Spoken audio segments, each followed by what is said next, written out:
Loud music, hundreds of voices, laughter filling an enormous hall, goblets clinking, drums playing, the kind of noise that tries to drown something out. We need to go back. Back before the lion's den, back before King Darius, back to the night that sealed Babylon's fate. After Nebuchadnezzar died, his son Belshazzar sat on the throne of Babylon. And Belshazzar was a man who had heard every story about his grandfather and learned exactly nothing from them. He had heard about the golden statue and the fiery furnace. He had heard about Nebuchadnezzar's madness in the field, 7 years eating grass like an animal until he looked up at heaven and acknowledged that God rules over all kingdoms. He had heard all of it, and he threw a party instead. 1,000 guests, the greatest banquet Babylon had ever seen. And in the middle of that banquet, Belshazzar made a decision so breathtakingly arrogant that it reads like a dare. Music stops, one voice giving an order, servants moving, doors opening, something being carried in carefully. He ordered his servants to bring the golden cups, the sacred vessels that Nebuchadnezzar had taken from the temple of God in Jerusalem. Holy cups, consecrated cups, cups that had been used to worship the living God. Belshazzar filled them with wine, and he and his guests drank from them, while singing praises to gods of gold, gods of silver, gods of wood and stone, gods that could not see, could not hear, could not speak. The music returns briefly, then cuts completely. Silence that falls on a room of 1,000 people simultaneously. That is when the hand appeared. A collective gasp, then absolute stillness. No body, no face, no voice, just the hand, pale, glowing, hovering in the air against the great stone wall of the banquet hall, and it began to write. Scratching on stone, deliberate, unhurried, each letter landing like a verdict. 4 words, written in fire on the wall of the most powerful kingdom on earth. Mene, Mene, Tekel, Upharsin. The music had stopped. Every cup was still. Every mouth was closed. 1,000 people frozen, looking at 4 words that nobody in the room could read. A single goblet rolling off a table and hitting the stone floor. Nobody moves to pick it up. The Bible says Belshazzar's face went white. His thoughts terrified him. His knees knocked together. His legs gave way beneath him. A sound of a throne scraping back, a heavy body against it, shallow, panicked breathing. King Belshazzar, voice cracking, barely holding together. This is a man who 5 minutes ago was the most powerful person in the room, and now the most terrified. Bring the enchanters, bring the astrologers, bring every wise man in Babylon into this hall right now. Whoever reads this writing and tells me what it means, I will clothe him in purple. I will put a gold chain around his neck. I will make him the 3rd highest ruler in this kingdom. Rushing footsteps, doors bursting open, voices overlapping, then silence again. The wise men cannot read it. Nobody can read it. Not one of them could read it.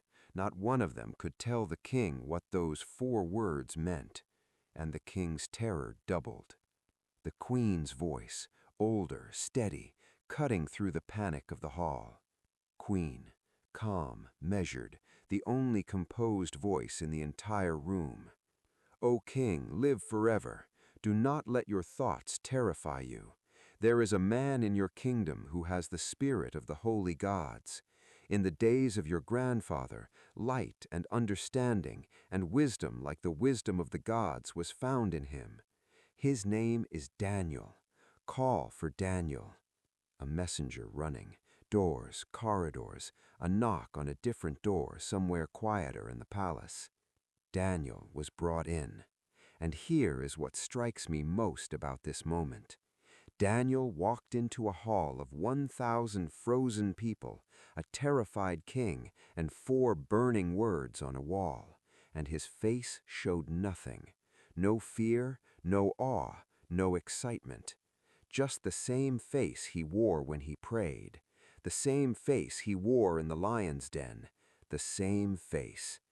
Because for Daniel, this was not a supernatural emergency. This was just Tuesday. King Belshazzar, desperately, reaching forward from the throne, the gold chain already in his hand, the purple robe already waiting. Are you Daniel, the Daniel my grandfather brought from Jerusalem? I have heard that the spirit of the gods is in you, that light and understanding and excellent wisdom are found in you. All my wise men could not read what is written, they could not tell me its meaning, but I have heard that you can interpret difficult things. If you can read this writing and tell me what it means, I will clothe you in purple. I will give you this gold chain. You will be made third ruler in this kingdom. Daniel looks at the gifts, then at the king, then at the wall, then back at the king. Daniel, completely unmoved, not cold, not harsh, just settled. The voice of a man who has stood before kings and lions and fire, and learned that none of them require his fear. Keep your gifts, or give them to someone else. But I will read the writing and tell you what it means. And then Daniel did something extraordinary. Before he read the words, he preached, right there in the banquet hall, to a terrified king. He told Belshazzar the story of his own grandfather, how Nebuchadnezzar was given power and greatness and glory by the Most High God, and how, when he became proud, God removed him, stripped him of everything until he acknowledged that heaven rules.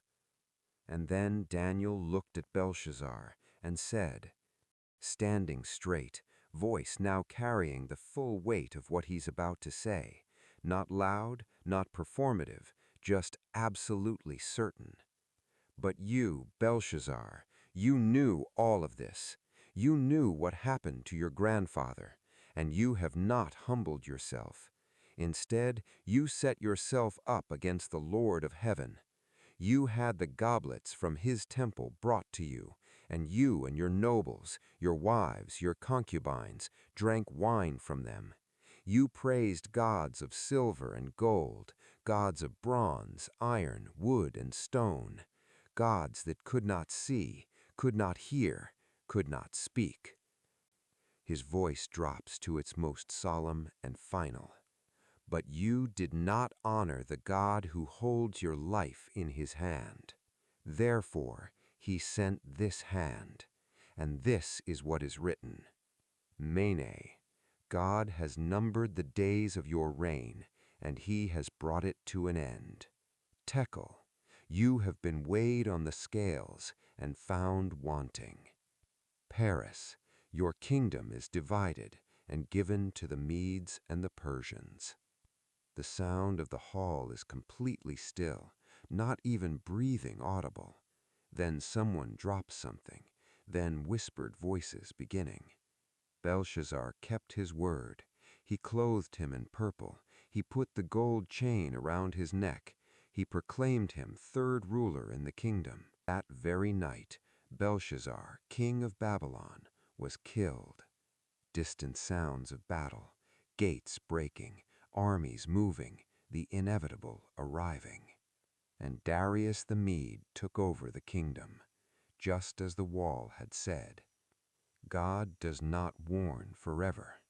There is a moment, a specific, identifiable moment, when the hand appears on the wall, when the words are already written, when the only thing left is the ending.